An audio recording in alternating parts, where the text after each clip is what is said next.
धनु राशि वालों, हम गहराई से जानेंगे कि 27 अक्टूबर से लेकर 7 दिसंबर 2025 तक की ये विशेष अवधि आपके जीवन की धारा को कौन सी नई दिशा देने वाली है।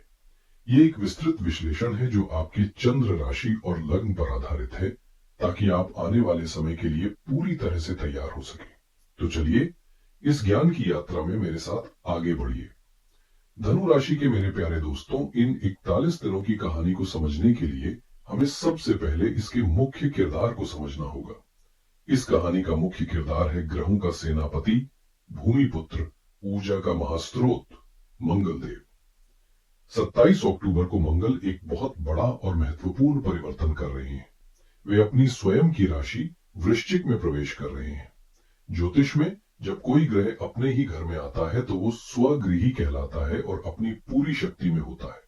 जैसे एक राजा अपने ही सिंहासन पर बैठा हो, वो अपने पूर्ण और सबसे शक्तिशाली परिणाम देने में सक्षम होता है। अब धनु राशि के लिए ये सिंहासन कहाँ लग रहा है? ये लग रहा है आपके 12वें भाव में। 12वां भाव ज्योतिष में एक बहुत ही रहस्यमयी स्थान है। ये एक त्रिक भाव है जिसे हम व्यय, हानि, अस्पताल, जेल और छुपी हुई चीजों का घर कहते हैं। तो पहली नजर में सुनने में आता है कि अरे, इतना शक्तिशाली ग्रह हानि के घर में, ये तो अच्छा नहीं है। लेकिन यहीं पर ज्योतिष का सबसे बड़ा सूत्र काम करता है। आपके लिए मंगल सिर्फ एक क्रूर ग्रह नहीं है, वे आपके द्वादश भाव के स्वामी भी है। और जब 12वें घर का स्वामी 12वें घर में ही बैठता है तो ये एक अत्यंत दुर्लभ और शक्तिशाली विपरीत राजयोग का निर्माण करता है। इसका अर्थ क्या है? इसका अर्थ है कि जो चीजें नकारात्मक दिख रही हैं, जो स्थान हानि का है, वहीं से आपके लिए लाभ के रास्ते खुलेंगे। ये ऐसा है मानो आपने किसी घाटे के सौदे में पैसा लगाया और वहीं से आपको अप्रत्याशित रूप से खजाना मिल गया। इस कहानी में और भी किरदार है। मंगल यहां अकेले नहीं है, उनके साथ युति में है बुध ग्रह, जो आपके लिए 2 महत्वपूर्ण विभागों के स्वामी हैं। 7वां भाव यानी विवाह, पार्टनरशिप, व्यापार, और 10वां भाव यानी करियर, कर्म, समाज में पद। तो अब आपका करियर और आपकी पार्टनरशिप भी इस 12वें घर की रहस्यमयी ऊर्जा से जुड़ गए हैं और इस पूरे घटनाक्रम पर एक दिव्य दृष्टि पड़ रही है। ये दृष्टि है आपके अपने राशि स्वामी देवगुरु बृहस्पति की, जो इस समय अपनी उच्च राशि कर्क में आपके 8वें भाव में बैठे हैं। 8वां भाव भी अचानक होने वाली घटनाओं, गुप्त धन और गहरी खोज का होता है। तो एक उच्च का गुरु अपनी शुभ दृष्टि से इस मंगल बुध की युति को देख रहा है। तो इस पूरी अवधि का बिग पिक्चर क्या है? ये है अंधेरे में छिपे खजाने की खोज। ये समय है विदेश से लाभ कमाने का, शत्रुओं पर गुप्त रूप से विजय प्राप्त करने का और अपनी छिपी हुई शक्तियों को जगाने का।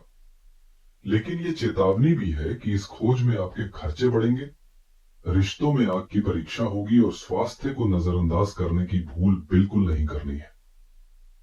चलिए अब जीवन के हर क्षेत्र पर इस महागोचर के प्रभाव को परत दर परत खोलते हैं। सबसे पहले बात करते हैं आपके करियर, प्रोफेशन और आपके शत्रुओं की। आपके करियर का विश्लेषण करने के लिए हम 3 चीजें देखेंगे। पहला, मंगल की 7वीं दृष्टि आपके 6ठे भाव पर। दूसरा, आपके करियर के स्वामी बुध का मंगल के साथ 12वें भाव में होना। और तीसरा, मंगल का शत्रुहंता स्वभाव। 6ठा भाव आपके शत्रुओं, प्रतिस्पर्धियों और ऑफिस की राजनीति का होता है।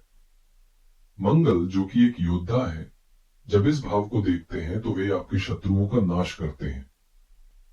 इस अवधि में जो भी आपके खिलाफ साजिश कर रहा था या आपको नीचा दिखाने की कोशिश कर रहा था, आप पाएंगे कि उनकी अपनी चालें उन पर ही भारी पड़ रही हैं।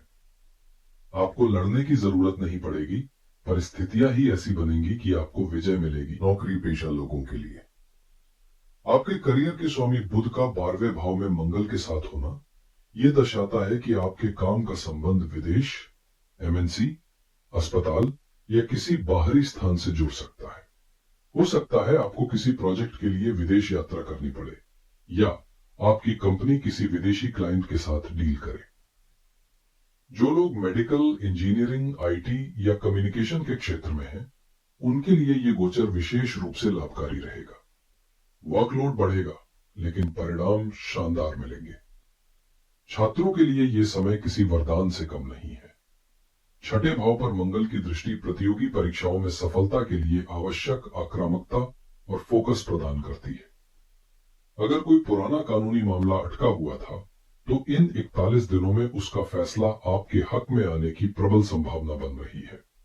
बस अपनी योजनाओं को गुप्त रखें। अपने अगले कदम के बारे में किसी को न बताएं। पूरी मेहनत और फोकस के साथ अपना काम करें। मंगल आपको परिणाम दिलाएंगे। 23 नवंबर के बाद जब बुध यहां से निकलकर आपके लाभ भाव में जाएंगे, तब आपको नौकरी में प्रमोशन या नई नौकरी के प्रस्ताव से जुड़ी कोई अच्छी खबर मिल सकती है। अब बात करते हैं धन, खर्चों और संपत्ति की। यहां हम 12वें भाव में मंगल की सीधी उपस्थिति और 8वें भाव से बृहस्पति की दृष्टि के दोहरे प्रभाव को देखेंगे। सबसे पहले आपको इस बात के लिए मानसिक रूप से तैयार रहना होगा कि इस अवधि में आपके खर्चे आसमान छू सकते हैं। 12वां भाव व्यय का है और मंगल एक अग्नि तत्व ग्रह है। यह आपके पैसों में आग लगा सकता है, यानी तेजी से खर्च करवा सकता है। ये खर्चे विशेष रूप से घर की मरम्मत, जैसे पानी की मोटर, पाइपलाइन, वाहन की अचानक खराबी या महंगे इलेक्ट्रॉनिक गैजेट्स पर होने की संभावना है।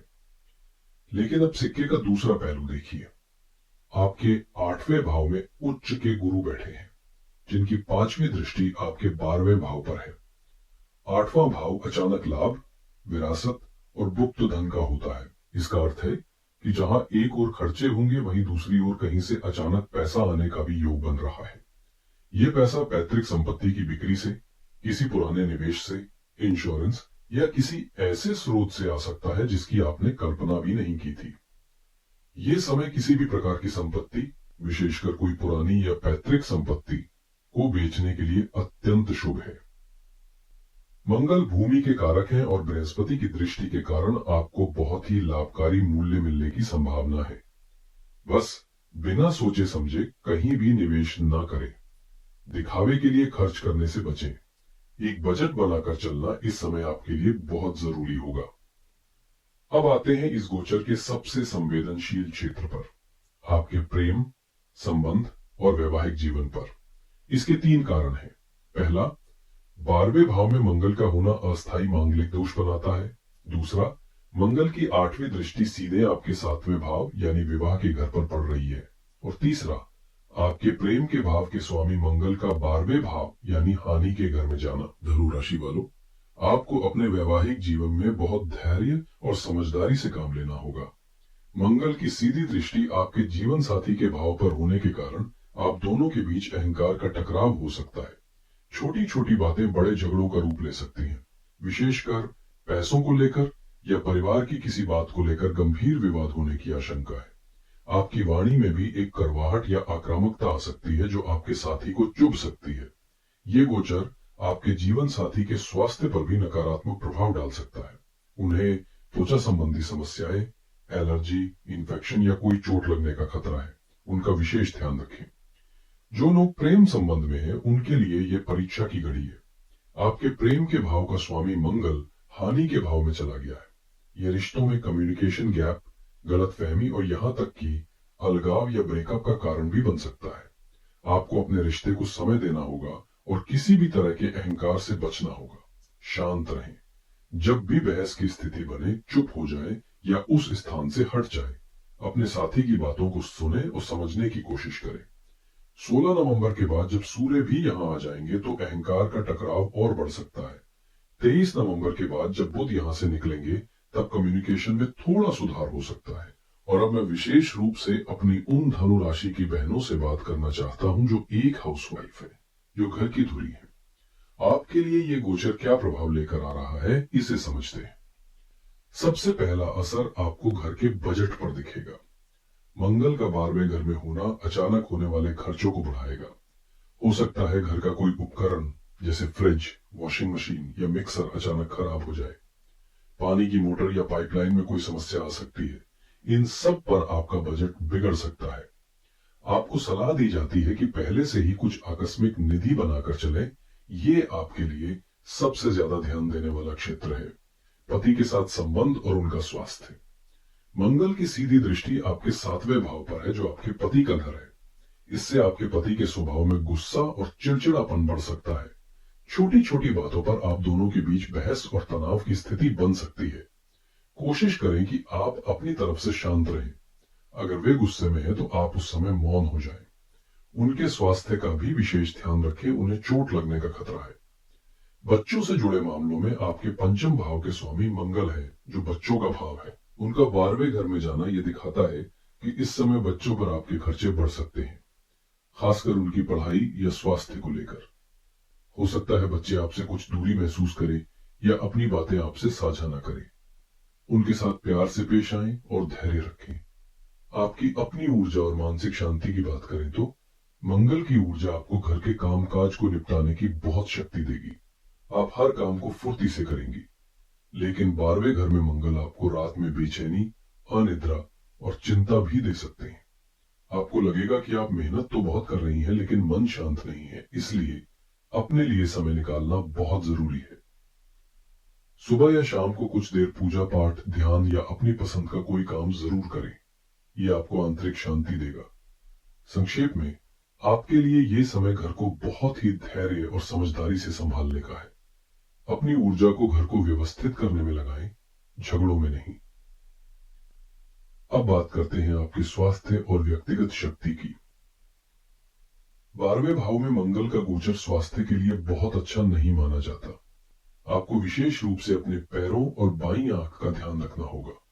इसके अलावा मंगल शरीर में गर्मी बढ़ाते हैं, जिससे एसिडिटी, पाचन संबंधी समस्याएं और रक्त संबंधी विकार हो सकते हैं। किडनी और गॉल ब्लैडर से जुड़ी समस्या की भी आशंका है। चोट लगने, विशेषकर कंधे में दर्द या जोड़ों में दर्द की भी संभावना है। वहीं दूसरी ओर 6ठे भाव पर मंगल की दृष्टि आपको किसी पुरानी बीमारी से लड़ने की जबरदस्त आंतरिक शक्ति और इच्छा शक्ति देगी, जिससे आपको स्वास्थ्य लाभ हो सकता है।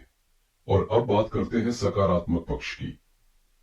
मंगल अपनी चौथी दृष्टि से आपके तीसरे भाव को देख रहे हैं। तीसरा भाव आपके साहस, पराक्रम, इच्छा शक्ति और मेहनत का है। ये दृष्टि आपके अंदर एक नई ऊर्जा का संचार करेगी। आप निडर महसूस करेंगे। जो काम आप सालों से टाल रहे थे, उसे करने का साहस आप में आ जाएगा। आपका आत्मविश्वास चरम पर होगा। बस स्वास्थ्य को बिल्कुल भी नजरअंदाज न करें।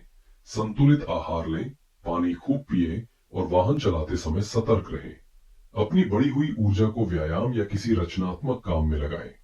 तो मेरे धनु राशि के मित्रों, आइए इन 41 दिनों की रणनीति को संक्षेप में समझते हैं। इस अवधि का मुख्य विषय है संघर्ष के बाद अप्रत्याशित सफलता। बाहरी दुनिया जैसे करियर, विदेश और शत्रुओं पर विजय के लिए यह समय शानदार है। लेकिन आपकी निजी दुनिया जैसे रिश्ते, स्वास्थ्य और खर्चे आपसे सावधानी और धैर्य की मांग कर रही है। महत्वपूर्ण तिथियां हैं। 27 अक्टूबर जब मंगल का गोचर शुरू होगा। 16 नवंबर जब सूर्य का इसी भाव में प्रवेश होगा, जिससे अहंकार और खर्चों में वृद्धि हो सकती है। 23 नवंबर को बुध का राशि परिवर्तन कम्युनिकेशन में कुछ राहत ला सकता है और 7 दिसंबर को इस गोचर की समाप्ति होगी। इस अवधि का महामंत्र है वाणी में मिठास, खर्चों पर लगाम और रिश्तों में धैर्य। अगर आपने इन 3 चीजों पर नियंत्रण कर लिया तो आप इस गोचर के केवल शुभ परिणाम ही प्राप्त करेंगे। इस शक्तिशाली गोचर की ऊर्जा को सही दिशा देने और नकारात्मक प्रभावों से अपनी सुरक्षा के लिए आप कुछ बहुत ही सरल और प्रभावी उपाय कर सकते हैं। ये उपाय आपके भीतर की ऊर्जा को संतुलित करने का काम करेंगे। पहला है हनुमान जी की शरण। मंगल की उग्र ऊर्जा को संतुलित करने की सबसे बड़ी शक्ति उनके आराध्य देव भगवान हनुमान में है। हर मंगलवार को हनुमान मंदिर जाए और उन्हें सिंदूर और एक गुलाब का फूल अर्पित करें। साथ ही बेसन के लड्डू का भोग लगाए। ये मंगल की अग्नि को शांत कर उसमें मिठास घोलता है और आपके साहस को अहंकार में बदलने से रोकता है। दूसरा है बजरंग बाण का सुरक्षा कवच। यदि आप बहुत ज्यादा मानसिक तनाव, शत्रुओं से परेशानी या अज्ञात भय महसूस कर रहे हैं, तो इन 41 दिनों में कम से कम एक बार बजरंग बाण का पाठ अवश्य करें। ये एक शक्तिशाली रक्षा कवच की तरह काम करता है। तीसरा है शिव जी का अभिषेक। मंगल की अग्नि को केवल महादेव की शीतलता ही शांत कर सकती है। हर सोमवार या शनिवार को किसी शिवलिंग पर जाएं और वहां 2 सरसों के तेल के दीपक जलाएं। ओम रुद्राय नमः मंत्र का 11 बार जाप करें। ये उपाय आपके मन को शांत करेगा और विशेष रूप से आपके वैवाहिक जीवन में आ रहे तनाव को कम करने में मदद करेगा। और चौथा उपाय है दान का नियम। मंगलवार के दिन किसी जरूरतमंद व्यक्ति को मसूर की दाल या कोई तांबे की वस्तु दान करें। किसी मित्र या कर्मचारी की मदद करना भी एक शक्तिशाली उपाय है। दान करने से ग्रह के नकारात्मक प्रभाव कर्मों के माध्यम से कट जाते हैं। तो धनु राशि वालों, ये आने वाले 41 दिन आपके लिए एक ट्रांसफॉर्मेशन का समय है, एक बड़े बदलाव का समय है। मंगल की ये अग्नि आपको परीक्षा के लिए मिली है ताकि आप तपकर सोने की तरह और भी शुद्ध और मूल्यवान बन सके। ये आग आपके रास्ते को रोशन भी कर सकती है और आपके रिश्तों को जला भी सकती है। चुनाव पूरी तरह से आपका है। अपनी इस असीम ऊर्जा का प्रयोग निर्माण के लिए करें, सृजन के लिए करें। मुझे पूरी उम्मीद है कि यह विस्तृत जानकारी आपको आने वाले समय के लिए एक स्पष्ट दिशा देगी और आप इस शक्तिशाली गोचर का सर्वोत्तम लाभ उठा पाएंगे।